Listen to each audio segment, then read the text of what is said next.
Now we will solve question number 5. So what we have given in the question number 5, we have given that check whether 6 raised to the power n cannot end with the digit 0 or any natural number. कि जो 6 raised to the power n है वो 0 पे and होगा या नहीं होगा, और वहाँ पर जो n है which is a natural number. तो बोले सर हमें कैसे पता लगेगा ये 0 पे एंड होगा या नहीं, तो देखते हैं क्वेश्चन नंबर 5।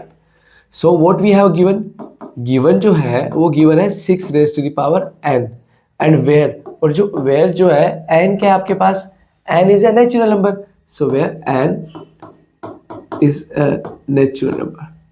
बोले सर नेचुरल नंबर के बारे में तो आपने हमें बताया था, सो मैंने पूछा नेचुरल नंबर्स होते क्या है, सो आपने बोला सर आप काउंटिंग करो, और काउंटिंग कहाँ से स्टार्ट होती है, 1 से, so that's why natural number also starts from 1। तो आपने बोला था जो नेचुरल नंबर है वो कहाँ से स्टार्ट होंगे, 1 से, 1 2 3 4 5 एंड सो ऑन।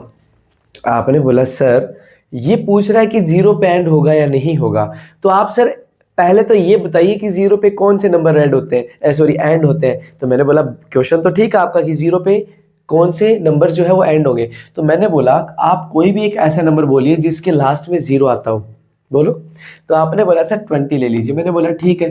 किसी बच्चे ने बोला सर मैं 30 बोल रहा हूँ, मैंने बोला कोई दिक्कत नहीं आप 30 बोल दो। किसी बच्चे ने बोला सर मैं 40 बोल रहा हूँ, कोई दिक्कत नहीं आप 40 बोल दो।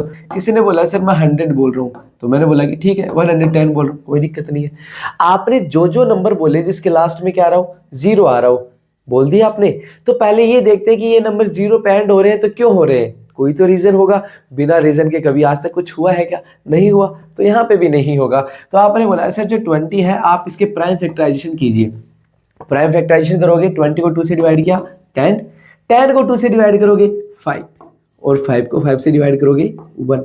यस और नो, बोला सर ठीक है कर लिया सर, इसमें कौन सी बड़ी बात थी, मैंने बोला बात तो कोई बड़ी नहीं है। तो बोला सर 30 का भी प्राइम फैक्टराइजेशन कर लो, ठीक है 2 से डिवाइड करोगे क्या आएगा 15, 15 को डिवाइड करोगे 3 से क्या आएगा 5, और 5 को 5 से डिवाइड करोगे क्या आएगा 1। बोला इसका भी कर दिया सर। सर आप क्या बताना चाह रहे थे, डायरेक्ट बताओ ना। मैंने बोला नहीं ऐसे तो कैसे बता दो तुम्हें, तो मैंने बोला कि 40 का और करो चलो। तो आपने बोला सर 40 को 2 से डिवाइड करोगे क्या आएगा 20, 20 को 2 से डिवाइड करोगे क्या आएगा 10, 10 को 2 से डिवाइड करोगे क्या आएगा 5, और 5 को 5 से डिवाइड करोगे क्या आएगा 1, आएगा कि नहीं आएगा। आपने बोला सर एक बार 110 का और कर दो, मैंने बोला ठीक है 2 से डिवाइड करोगे क्या आएगा 55, 55 2 से डिवाइड होगा नहीं, 5 से डिवाइड होगा 11 आएगा, और 11 11 से डिवाइड होगा। मीन्स ये है कि आपने वो सभी नंबर्स कंसीडर कर लिए एक बार के लिए जिसके लास्ट में 0 आता हो, आपने कर लिए। आपने बोला सर मैंने एक बात ऑब्जर्व करी, यहाँ से मैंने बोला कि कौन सी बात ऑब्जर्व कर दी आपने, तो आपने बोला सर जिसके भी लास्ट में 0 आ रहा है उसमें सर 2 और 5 जरूर आ रहा है। क्या आ रहा है 2 और 5। बोला सर देखो इसमें भी लास्ट में क्या आ रहा है 0, तो सर इसमें 2 भी आया और इसमें क्या आया 5 भी आया। मैंने बोला बात तो ठीक है तुम्हारी। तो आपने बोला सर इसके लास्ट में भी क्या आ रहा है 0, तो सर इसमें 2 भी आया और क्या आया 5 भी आया। सर इसके लास्ट में क्या आ रहा है 0, तो इसमें 2 भी आया और 5 भी आया। तो सीधी सीधी सी बात इतनी सी है कि वो ही नंबर जो है वो 0 पे एंड होंगे, वो ही नंबर 0 पे एंड होंगे जिसके फैक्टर्स में क्या है 2 और 5, 2 और 5। आप चाहते तो यहाँ से एक बात और बोल सकते थे, वो बात क्या कि सर जो 20 है उसको अपन लिखेंगे 2 raise to the power 2 into 5 raise to the power 1। Yes और नो। जो 30 है उसको लिखेंगे, बोलो जो 30 है उसको लिखेंगे 2 इंटू 3 इंटू 5, ठीक है। और जो 40 है उसको लिखेंगे 2 raise to the power 3 into 5, ठीक है। अब ऐसे जो है 100 को मैं लिख देता हूँ कि 100 को क्या लिखोगे 2 raise to the power 2 into 5 raise to the power 2। बताना 200 को क्या लिखोगे, 200 को लिखोगे 2 raise to the power 3 into 5 raise to the power 2। आपने बोला सर यहां से एक बात और कौन सी बताने वाले थे, आपको एक बात तो पता लग गई कि जिसके लास्ट में भी 0 आ रहा है उसमें फैक्टर्स क्या होने चाहिए 2 और 5 मैंडेटरी है, मस्ट है कि अगर किसी भी नंबर को 0 पे एंड होना है तो उसमें क्या आना चाहिए 2 और 5 आना चाहिए, तभी वो नंबर 0 पे एंड होगा, अदरवाइज वो 0 पे एंड नहीं होगा। बोले सर दूसरी बात बता रहे थे, हाँ दूसरी बात ये थी कि आपको ये तो पता लग गया कि नंबर 0 पे एंड होगा तो उसमें 2 और 5 आएंगे। अब आपको यहाँ देख के बताना है, इसको नहीं देखना, आपको केवल इसी को देख के बताना है कि इसमें कितने जीरोज आएंगे। तो आपने बोला सर 2 और 5 आएंगे तब 0 तो आएगा, लेकिन 2 और 5 में जिसकी पावर छोटी होगी उतने ही 0 आएंगे।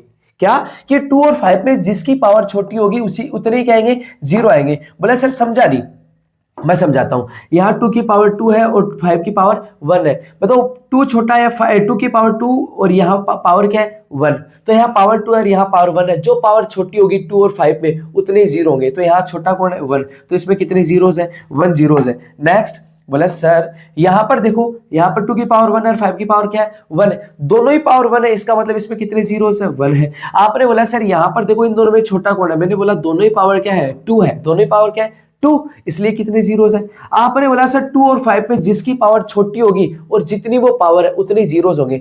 2 और 5 में किसकी पावर छोटी है 5 की, और छोटी पावर जो है वो कितनी है 2, इसलिए इसमें कितने जीरोज है बोलो 2। बोला सर अब तो मैं भी बता सकता हूं। मैंने पूछा क्या बता सकते हो आप, तो आपने बोला सर अगर आप कोई भी एक नंबर लिखते हो 2 की पावर 3 इंटू 5 की पावर 4 इंटू 7 इंटू 11, बोलो इसमें कितने जीरोज होंगे। जब आप इसको सोल्व करोगे तो इसमें कितने नंबर ऑफ जीरोस कितने होंगे। तो आपने बोला सर 2 और 5 में जिसकी पावर छोटी है, पहले तो वो देखो किसकी पावर छोटी है 2 की, और वो छोटी पावर क्या है 3। तो जब आप इस पूरे को सोल्व करोगे तो उस नंबर में कितने जीरोस आएंगे 3 जीरोस आएंगे। कितने जीरोस आएंगे 3। समझ में आ रहा है।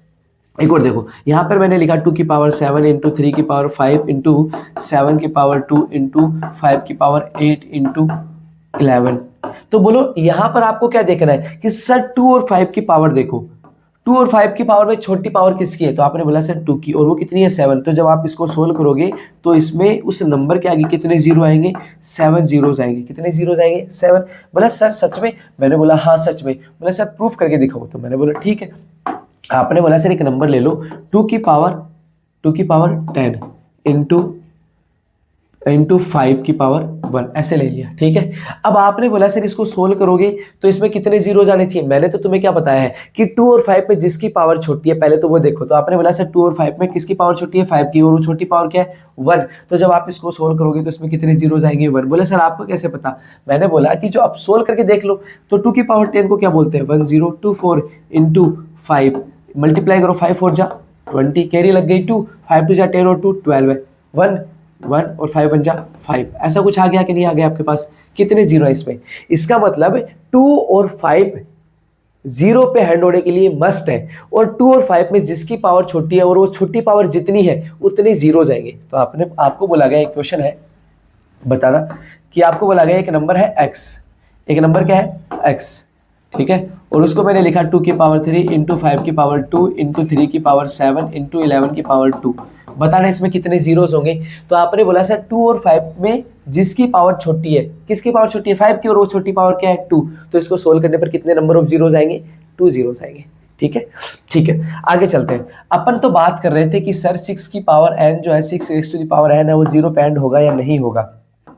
तो आपने बोला सर हमें एक बात पता लग गई कि जीरो पे एंड होने के लिए सर उसमें क्या फैक्टर्स होने चाहिए 2 और 5। तो आपने बोला सर प्राइम फैक्टराइजेशन ऑफ 6 जो है ना 6 raise to the power n, आप 6 का क्या कर लो प्राइम फैक्टराइजेशन कर लो। 6 का प्राइम फैक्टराइजेशन किया तो ये आया कि नहीं आया। तो आपने बोला सर मैं 6 को 2 इंटू क्या लिख सकता हूँ 3 लिख सकता हूँ।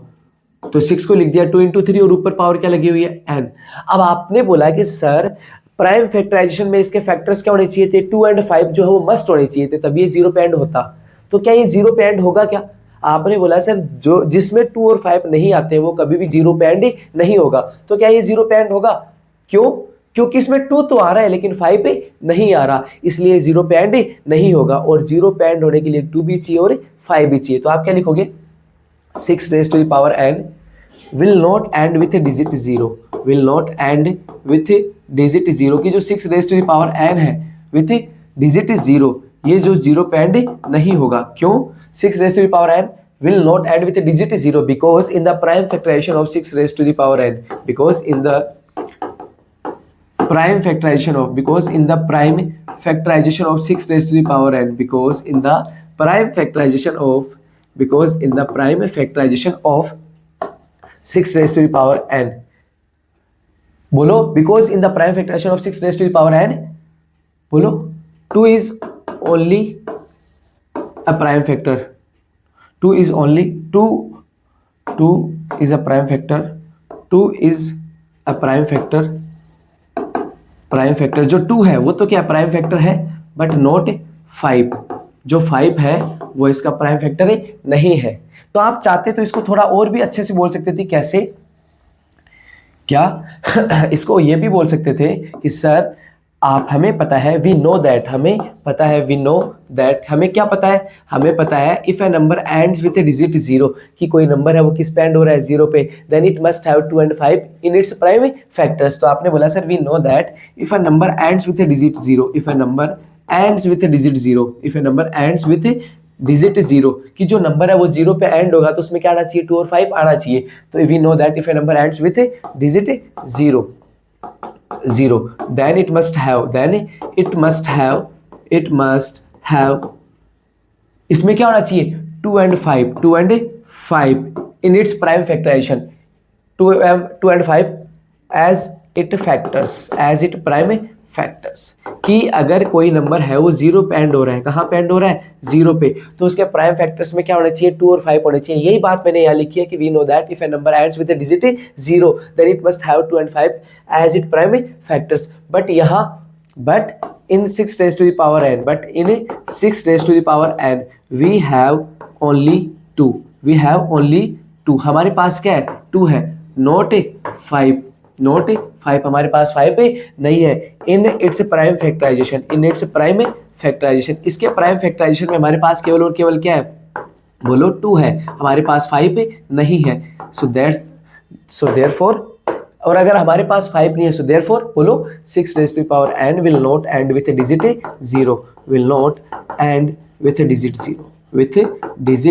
0, कि ये 0 पे एंड नहीं होगा। रीजन, क्योंकि 0 पे एंड होने के लिए क्या चाहिए, 2 और 5, और अपने पास तो केवल और केवल क्या है, 2। बोला सर एक क्वेश्चन हो रहा है मेरा, मैंने पूछा पूछो, तो आपने बोला सर आपने ये बात तो बोल दी, अब कभी सर आपसे पूछा जाए कि 25 raised to the power n है वो 0 पे एंड होगा या नहीं होगा, बोलो will 25 raised to the power n and with digit 0, क्या ये 0 पे एंड होगा? तो आप क्या बोलोगे, बोलो हम बोलेंगे कि जो 25 raised to the power n है, हम इसका प्राइम फैक्टराइजेशन करेंगे, और प्राइम फैक्टराइजेशन में आपके पास क्या आएगा, 5 का स्क्वायर और ये 2, क्योंकि 5 का स्क्वायर क्या होता है, 25। yes or no? तो आप क्या बोलोगे, we know that if a number ends with digit 0, कि कोई नंबर 0 पे एंड होता है, then it must have 2 and 5 as it prime factors, कि उसके प्राइम फैक्टर्स में क्या होना चाहिए, 2 भी होना चाहिए और 5 भी होना चाहिए। But in the prime factorisation of 25 raised to the power n we have only 5, not 2 as in its prime factorization, therefore it will not end with a digit 0, कि ये 0 पे एंड नहीं होगा। बोलो कोई दिक्कत है, नहीं है, चले आगे, ठीक है। तो erase,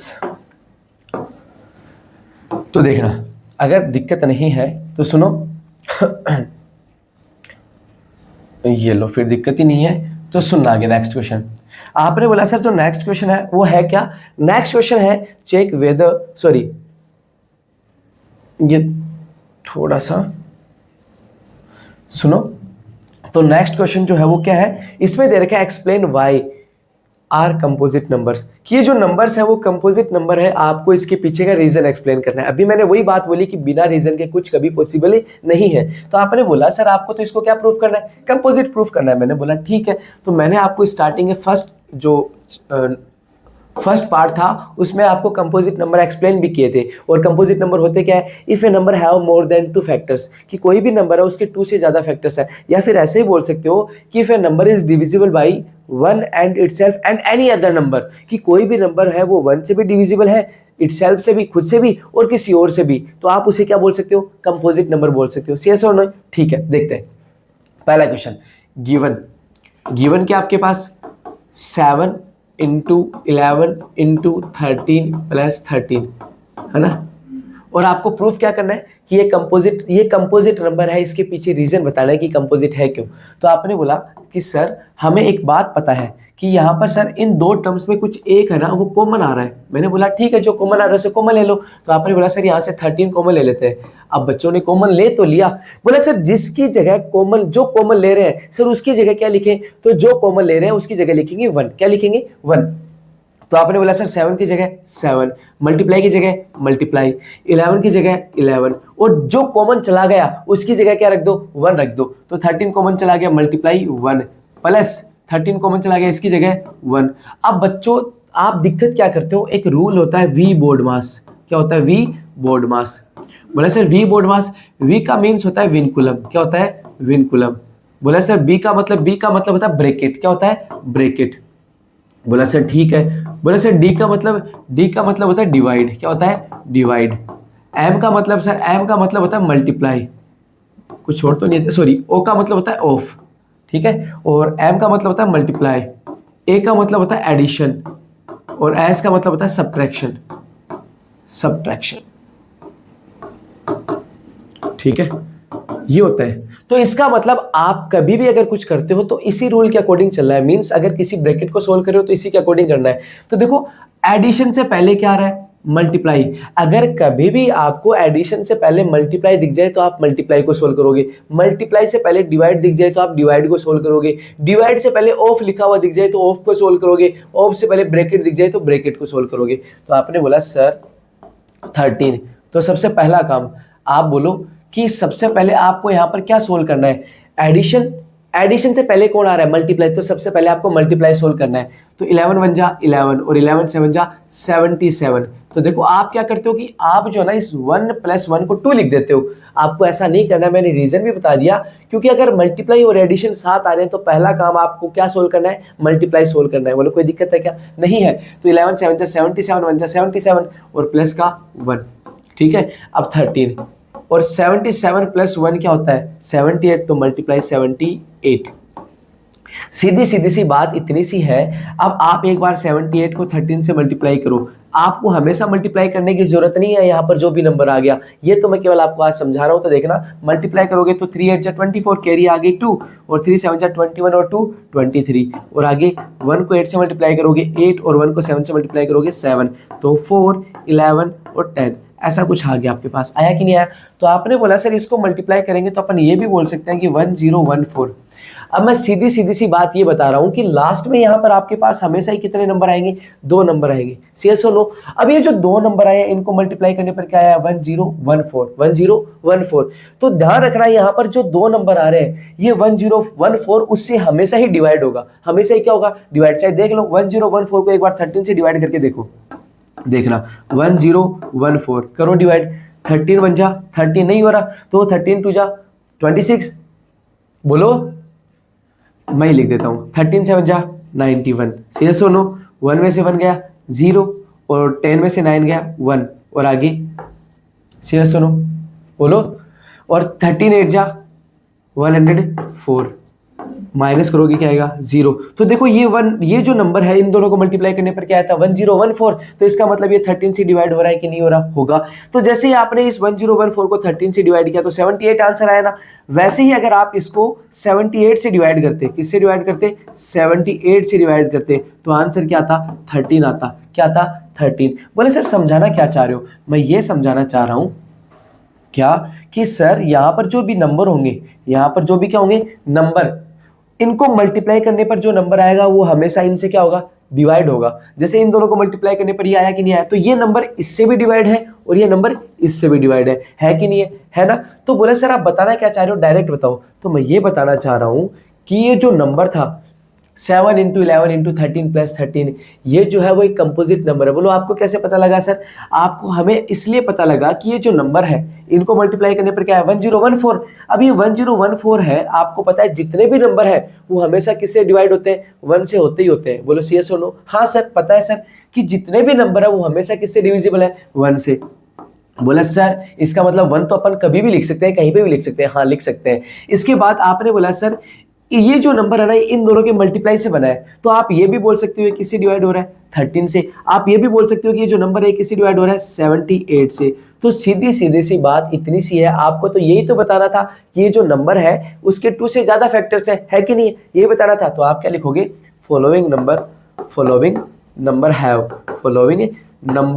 have more than 2 factors, following number have more than 2 factors, कि जो नंबर है उसके क्या है 2 से ज्यादा फैक्टर्स है, 2 से ज्यादा फैक्टर्स। बोले सर आपको कैसे पता लगा, तो ध्यान रखना 1 तो हमेशा होगा, 1 जो है वो सभी नंबर्स का फैक्टर होता है, तो 1। और बोले सर यहाँ पर जो 2 नंबर आ गए वो भी उस नंबर के क्या होंगे फैक्टर होंगे। तो यहाँ पर पहला नंबर क्या आ रहा है 13, दूसरा नंबर क्या आ रहा है 78, और आगे एंड सो लगा के ब्रैकेट बंद कर दो। तो आपने बोला following number have more than 2 factors, तो आपको तो यही बताना था कि इसके फैक्टर्स 2 से क्या है ज्यादा, और 2 से ज्यादा फैक्टर्स है, इसलिए अपना आप ही नंबर क्या हो जाएगा, बोलो कंपोजिट होगा कि नहीं होगा। इसका मतलब यहां पर जो भी दो नंबर आएंगे उन दोनों को जरूर मेंशन करना है। तो आपने बोला following number have more than 2 factors, that's why, so therefore that's why, या फिर that's why it is an composite number, it is an composite number. इसीलिए जो नंबर है वो कैसा नंबर है, कंपोजिट नंबर है। कैसा नंबर है, कंपोजिट। क्यों, कंपोजिट के लिए क्या होने चाहिए, मोर देन 2 फैक्टर्स होने चाहिए कि नहीं होने चाहिए, होने चाहिए, और वो इसके हैं। आगे चलते हैं, देखते हैं। तो आपने बोला सर देखो, तो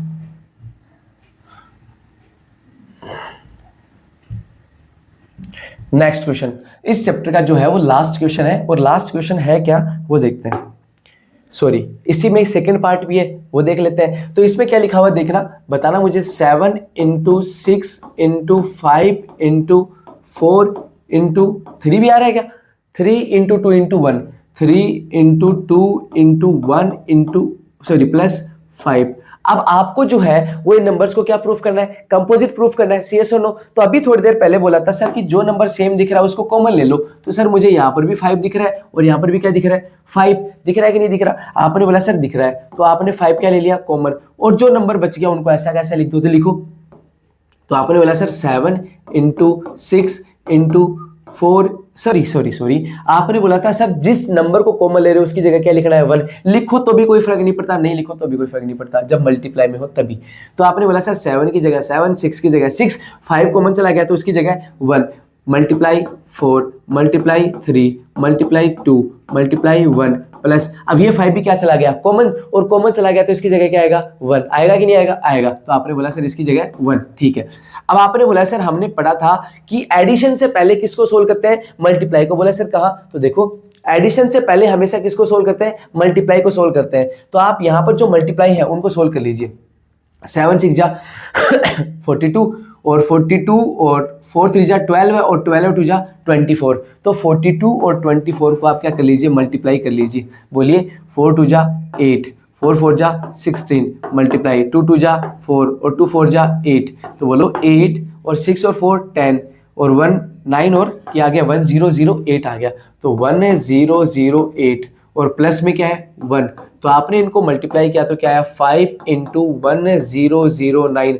बोला मल्टीप्लाई करने की जरूरत है क्या, नहीं है। आपने बताया था सर कि following number have more than 2 factors, ये लाइन लिखनी है। मैंने बोला हाँ लिखनी तो है कि following number have more than 2 factors, following number have more than 2 factors, following number have more than 2 factors की जो नंबर है उसके 2 से क्या है, ज्यादा फैक्टर्स है। आपने बोला सर 1 को तो हमेशा इंक्लूड करना है, 1 को तो हमेशा इंक्लूड करना है, तो सर हमने 1 को इंक्लूड कर दिया, कोमा। सर यहाँ पर जो दो नंबर आएंगे वो भी उस मल्टीप्लाई करने पर जो नंबर आएगा उस दोनों को क्या करेंगे, डिवाइड। तो सर इनको भी लिख देते हैं। मैंने बोला लिख दो 5 और 1009 एंड सो ऑन लगा के ब्रैकेट कर दो बंद। तो आपने बोला इस जो नंबर है मोर देन 2 फैक्टर्स, इसके 2 से ज्यादा फैक्टर है कि नहीं। बोला सर आपको कैसे पता, 1 2 3 हुई है कि नहीं हुई।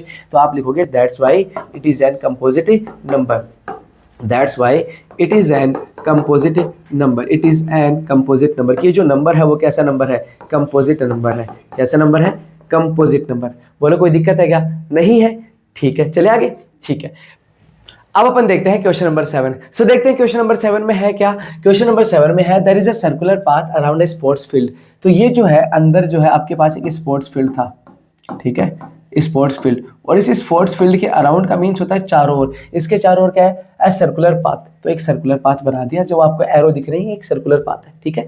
बोल रहे Sonia takes 80 minutes to drive 1 round, कि सोनिया नाम की एक लड़की है जो यहाँ से रनिंग स्टार्ट कर रही है। तो सोनिया जो है वो कितने मिनट्स ले रही है इसको कवर करने में, यहाँ से यहाँ तक इस पूरे को कवर करने में सोनिया 18 मिनट्स ले रही है। तो Sonia takes 18 minutes to cover 1 round. इसके बाद आपने बोला सर आगे और कुछ भी लिखा हुआ है। मैंने बोला ठीक है, आगे जो लिखा हुआ है उसको भी देख लेते हैं। तो यहाँ लिखा हुआ था वाइल रवि, उसी वाइल का मीन्स होता है उसी सेम टाइमिंग पे Ravi takes 12 minutes, Ravi takes 12 minutes, Ravi takes 12 minutes to complete cover 1 round. कितना राउंड कवर करने में, 1 राउंड कवर करने में। कि ये जो सोनिया है यहाँ से यहाँ तक आने में 18 मिनट्स ले रही है और रवि बोलो 12 मिनट्स ले रहा है। तो आपने बोला सर ठीक है, तो मैं 2 पेन से इंडिकेट कर रहा हूँ, इस सोनिया को इंडिकेट कर रहा हूँ मैं पर्पल ब्लू से, थोड़ा पर्पल कलर जो है ना इससे, और रवि को कर रहा हूँ येलो से। तो सोनिया मान लो यहाँ से यहाँ तक आने में सोनिया 3 मिनट्स ले रही है, कितने 3 मिनट्स, ठीक है। फिर यहाँ तक आने में 6 मिनट, ठीक है। यहाँ तक आने में 9 मिनट्स, ठीक है। यहाँ तक आने में बोलो 12 मिनट्स, और यहाँ तक आने में बोलो 15 मिनट्स, और यहाँ तक आने में 18 मिनट्स। तो अगर सोनिया यहाँ से रनिंग स्टार्ट करे, यहाँ से रनिंग स्टार्ट करे और वापस यहीं आ जाए, तो एक राउंड को कवर करने में कितने मिनट लिए उसने, बोलो 18। जबकि जो रवि है वो क्या कर रहा है, रवि को मैं इस वाइट से रिप्रेजेंट कर रहा हूँ। रवि जो है ना, रवि मान लो यहाँ से स्टार्ट कर रहा है, रवि 6 मिनट में तो यहाँ पहुँच जाएगा, ठीक है। यहाँ 6 मिनट में पहुँच जाएगा, यहाँ से यहाँ तक, ठीक है। और यहाँ से यहाँ तक वापस कितने मिनट लगेंगे उसको, बोलो यहाँ से यहाँ तक आएगा तब भी 6 मिनट लगेंगे, यानी टोटल कितने हो गए, 6 वहाँ 6 यहाँ, टोटल हो गए 12 है। बोले सर अब ये आगे क्या बोल रहा है, आगे सुनना। सपोज दे वो both start at the same point, कि वो दोनों सेम पॉइंट पर स्टार्ट करते हैं, क्या at the same time, timing भी सेम है, कि अगर ये मान लो 10 बजे रनिंग करना स्टार्ट करी है तो ये भी 10 बजे, अगर ये 6 बजे तो ये भी 6 बजे, सेम टाइमिंग सेम जगह पे, है ना। And go in the same direction, और सेम ही डायरेक्शन में जा रहे हैं, कि अगर सोनिया इधर जाएगी तो रवि भी उधर ही जाएगा, पीछे पीछे मान लो चाहे आगे आगे मान लो, जो आपकी मर्जी हो मान लो। After how many minutes will they meet again at the starting point, कि अगर वो सेम टाइमिंग पर रनिंग करना स्टार्ट कर रहे हैं तो कितने मिनट बाद वो वापस मिलेंगे। तो आपने बोला सर रवि यहाँ से यहाँ आ जाएगा तो 12 मिनट्स होंगे, और 12 मिनट्स में सोनिया तो यहीं भी रहेगी कि नहीं रहेगी। जब रवि एक राउंड लगा के यहाँ आ गया तो सोनिया वहाँ है, क्या ये दोनों मिलेंगे, नहीं मिलेंगे। तो आपने बोला सर अब आगे आगे जैसे जैसे रवि कहाँ जाएगा आगे, तो देखो 6 और 6 12 है, और 18, यानी यहाँ पर आया 18 मिनट्स में, जब सोनिया कहाँ मिलेगी, यहाँ मिलेगी। तो 18 मिनट्स में रवि तो वहाँ है और सोनिया यहाँ है। आपने बोला सर 24, तो 24 मिनट में रवि तो कहाँ आएगा वापस, कितने राउंड हो गए 2। जबकि सोनिया का देखो यहाँ से यहाँ तक 18 के बाद 3, 21 के बाद देखो यहाँ से यहाँ तक सोनिया का 6 है, तो यहाँ मिलेगी सोनिया कब, 24 मिनट्स पे, जबकि रवि यहाँ मिलेगा कि नहीं मिलेगा। अब वापस रवि गया तो यहाँ बोलो कितने हो गए, 12 और 12 है, देखो 12 है और 12 है 24, और उसके बाद वापस 6, तो कितना हो गया 30 पे कहाँ मिलेगी आपको सोनिया जो है आपको बताया यहाँ पर 18 पे, 18 के बाद 6 24 और ये 9 27, अगर मान लो यहाँ मिलेगी 30 पर, मिलेगी कि नहीं मिलेगी। और जब रवि यहाँ पर आएगा तो कितने चक्कर हो गए, 3 राउंड हो गए, तो 3 राउंड 12 है 24 36, तो 36 में यहाँ सोनिया 18 और 2 दूसरा 36, इसका मतलब 36 मिनट पे वो दोनों एक साथ फिर मिलेंगे। बात ये नहीं थी कि वो कब मिलेंगे, पता करना था कि इसमें एचसीएफ निकालना है या एलसीएम निकालना है। बोला सर पता कैसे करते हैं, तो पता ऐसे करते हैं कि सबसे पहला काम अपना प्राइम फैक्टराइजेशन कर लीजिए। तो आपने बोला सर 18 जो है उसको मैं क्या लिख सकता हूँ, 2 × 3⁻² लिख सकता हूँ, नहीं लिख सकता। आपने बोला सर जो 12 है मैं उसको क्या लिख सकता हूँ, 2⁻² × 3 लिख सकता हूँ, yes or no। अब आपको ये बोला गया कि वो कब मिलेंगे। आपने बोला सर अगर मैं एक राउंड दोनों को कंप्लीट कटवा दूं तो वो कभी नहीं मिलेंगे, एक राउंड में तो नहीं मिलेंगे। सर मैं दूसरा राउंड भी कंप्लीट करवा दूं रवि को, तो दूसरा राउंड कंप्लीट हो गया, इसका मतलब वो 24 मिनट हो गए। इसका मतलब जो नंबर आपके पास थे वो क्या थे, 18 और 12 है। दोनों ने एक एक राउंड कंप्लीट कर लिया फिर भी वो नहीं मिले, इसका मतलब जो 18 और 12 है उससे पहले मिलने के तो कोई चांस नहीं है, और उससे पहले नहीं मिलेंगे इसका मतलब उसके बाद मिलेंगे। बाद मिलेगा मींस क्या है कि जो नंबर आपके पास है उनसे बड़ा नंबर चाहिए तब मिलेंगे, और जो नंबर आपके पास है और उनसे बड़ा नंबर चाहिए इसका मतलब आपको हमेशा एलसीएम निकालना है। क्या निकालना है, एलसीएम। और जो नंबर आपके पास है उससे पहले काम हो जाए इसका मतलब एचसीएफ। तो मेरे पास जो नंबर थे वो थे 18 और 12 है, तो मैंने इनका क्या ले लिया, एलसीएम। क्यों लिया, क्योंकि मेरे पास जो नंबर थे वो थे 18 और 12 और इन दोनों नंबर से पहले काम नहीं हो रहा था, मींस वो दोनों नहीं मिल रहे थे। इसका मतलब कब मिलेंगे, बाद में मिलेंगे, और बाद में मिलेंगे इसका मतलब इन दोनों का क्या लेना है आपको, एलसीएम लेना है। एलसीएम में आपको पहले भी बताया था कि जो पहले आपके पास जो जो दिख रहा है सबको लिख दो। आपको 2 और 3 दिख रहा है, इसके अलावा कुछ नहीं दिख रहा, तो आपने लिख दिया सर 2 × 3। एलसीएम में आपको बता रखा है सबसे हाईएस्ट पावर चूज करनी है। क्या चूज करनी है, हाईएस्ट। तो यहां पर बताओ 2 की पावर 1 हाईएस्ट या 2 की पावर 2, तो आपने बोला सर 2 की पावर 2 हाईएस्ट, तो मैंने बोला 2 की पावर 2। बताओ 3 की पावर 1 हाईएस्ट या 3 की पावर 2 हाईएस्ट, तो आपने बोला सर 3 की पावर 2, क्योंकि एलसीएम में सबसे बड़ी पावर चूज करते हैं। बोला सर ठीक है, तो बताओ 2 raised to the power 2 क्या होता है, 4 और 3 रेज टू द पावर 2 क्या होता है 9 और 9 4 से क्या होता है 36 और आप चाहो तो 36 मिनट पर वो दोनों मिलेंगे। ये पता भी कर सकते हो कि 36 मिनट में इसको कितने चक्कर लगा देगा ये। 36 को 12 से डिवाइड करते हो तो इसके कितने राउंड हो जाएंगे 3 राउंड्स हो जाएंगे रनिंग ग्राउंड के। और इसके 36 को 18 से डिवाइड करो इसके 2 राउंड्स हो जाएंगे रनिंग ग्राउंड के। सही सुनो बोलो। इसका मतलब इसके 3 राउंड हो गए, इसके कितने राउंड हो गए 2। तो इसका मतलब आपके पास 18 और जो 12 थे उससे पहले नहीं मिले, इसका मतलब उसके बाद मिल रहे हैं, इसका मतलब एलसीएम बड़ा नंबर और जो काम आपके पास नंबर है उनसे पहले काम हो रहा है, इसका मतलब एचसीएफ। बोलो कोई दिक्कत है? तो आज हमने एक्सरसाइज 1.1 कवर कर ली। आप बताओ आपको कैसा लगा? अगर आपको पढ़ाने का तरीका अच्छा लगा, समझ में आया तो आप कमेंट करके यस कीजिए और साथ ही साथ अपने इस वीडियो को शेयर भी कीजिए, अपने दोस्तों तक पहुंचाइए ताकि हम भी वीडियो बनाने के लिए मोटिवेट रहें। Thank you a lot of you. Bye.